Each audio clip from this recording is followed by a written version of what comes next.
Hej Martin. Vi har gennem vores forløb med evolution fået stillet den her opgave med beviselser af nulevende arter. Og opgaven lyder som følgende. I løbet af 1800-tallet under den industrielle revolution i England og Nordamerika skete der en sortfarvning af birketræer, og det skete på grund af forureningen. Det har betydet, at de hvidplettede birkemålere blev nemmere at opdage, og det resulterede i, at mange fugle og rovdyr simpelthen spiste de her birkemålere.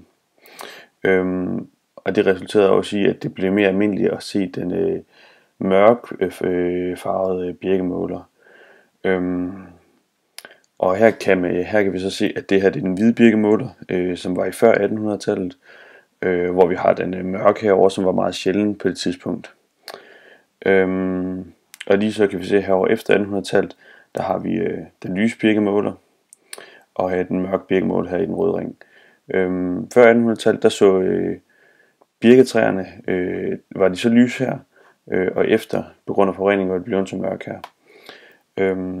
Og det jeg vil komme ind og snakke om her i den her lille screencast, det er hver enkelt individs fitness, og deres genetisk variation, og så også her til sidst noget genetisk drift. Hvis vi starter med det første, fitness, så er fitness jo overlevelse og reproduktion af hver enkelt individ. Og det betyder jo sådan set, at hver enkelt individ skal kunne være tilpasset det miljø, det lever i bedst muligt. Hvis det ikke er tilpasset i sit miljø, hvis det ikke kan i vores tilfælde her kamuflere sig og gemme sig for sine fjender, for de her fugle, der gerne vil spise den, jamen så overlever den her birkemåler altså ikke særlig lang tid i det miljø, den lever i. Det resulterer jo også i, at den ikke reproducerer sig selv, den altså viderefører ikke sine gener til et nyt afkom. Og på den måde her skyldes det jo så, at der ikke kommer et nyt afkom, som igen kan få et nyt afkom. Og det resulterer jo, at så er stamtræet af den enkelte birkemåler jo allerede slået ned her. Og derfor, hvis det sker over helheden med mange af de her hvide eller lyse birkemålere, så resulterer de, at der bliver færre og færre af dem. Altså det vil sige, at man simpelthen udrydder den art eller race af arten, som er lys. Og derfor vil det så i løbet af tiden blive mere og mere normalt at se de mørke birkemålere på grund af de kan bedre kamuflere sig, de kan altså bedre gemme sig for deres fjender, altså de her rovfugle, som gerne vil spise dem. Det betyder jo så, at her allerede i fitnessen, der har den mørke birkemåler allerede en højere fitness kontra den hvide birkemåler. Så hvis vi kigger på reproduktion, så får den lyse birkemål her, den ses måske, at den dør før den mørke birkemåler, hvilket resulterer i, at den ikke når at parre sig med en anden og får hermed sit afkom og ført sine gener videre.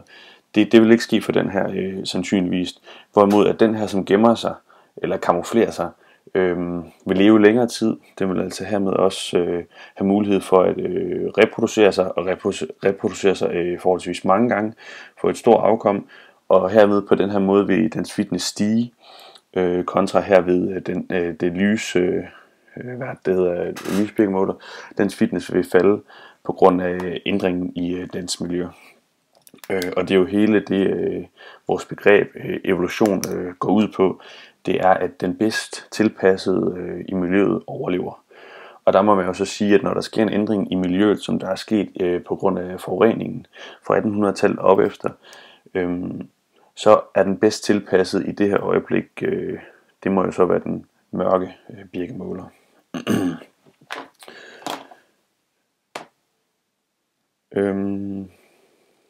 Så skal vi snakke lidt, eller fortælle lidt om genetisk variation. Og genetisk variation, det vil jo sige, at det kan man allerede høre på ordet, det er noget med gener. Det er variation i generne gennem en lang periode, en tid, hos en helt bestemt art. Og så kan man jo lidt tænke lidt over, når man siger ændring i generne, hvordan kan det forekomme?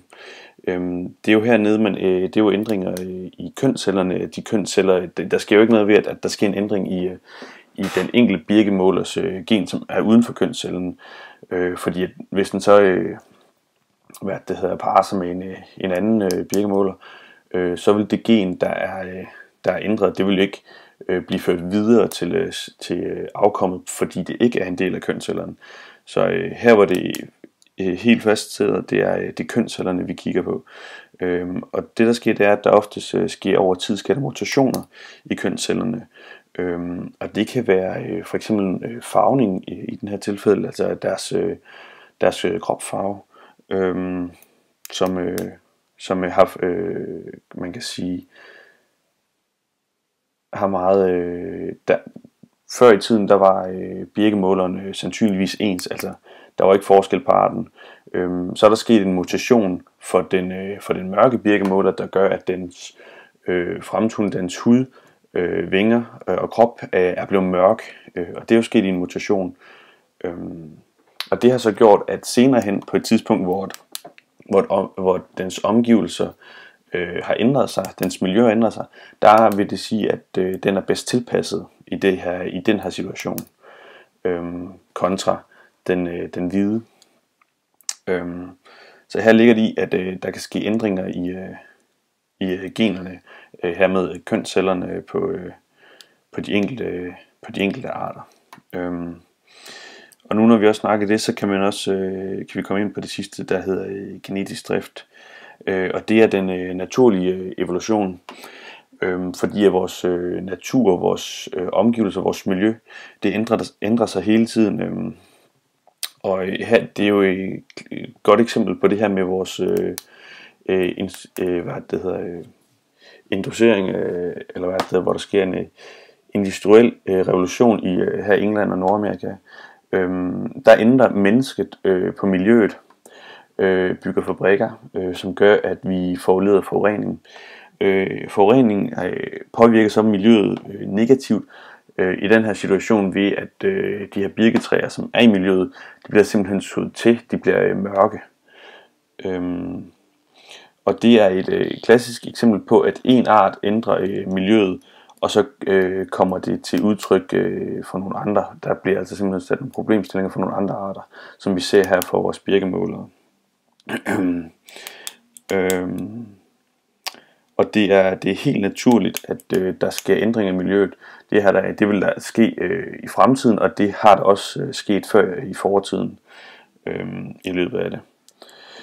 Hvis vi kommer ned og kigger på den sidste graf her, den her vi har herovre, der har vi procent heroppe af y-aksen, og så har vi årgangen hen af x-retningen.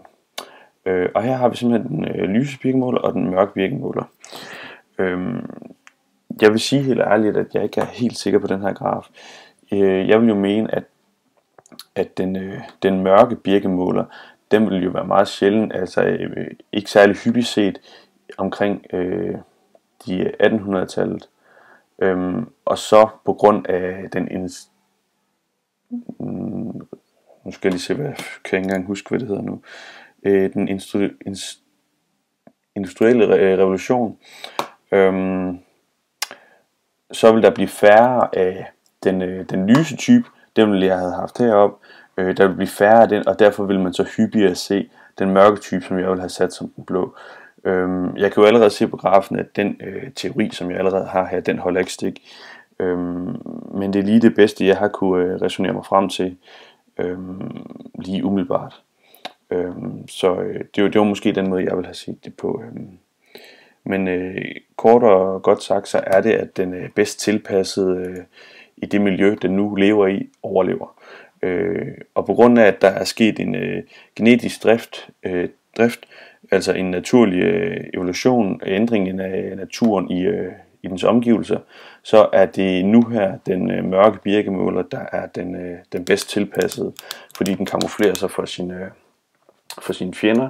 Den overlever altså hermed længst, den har en større fitness, den lever længere, den reproducerer sig meget mere end den lysbirkemåler den gør. Ja, det tror jeg, det var det, jeg havde.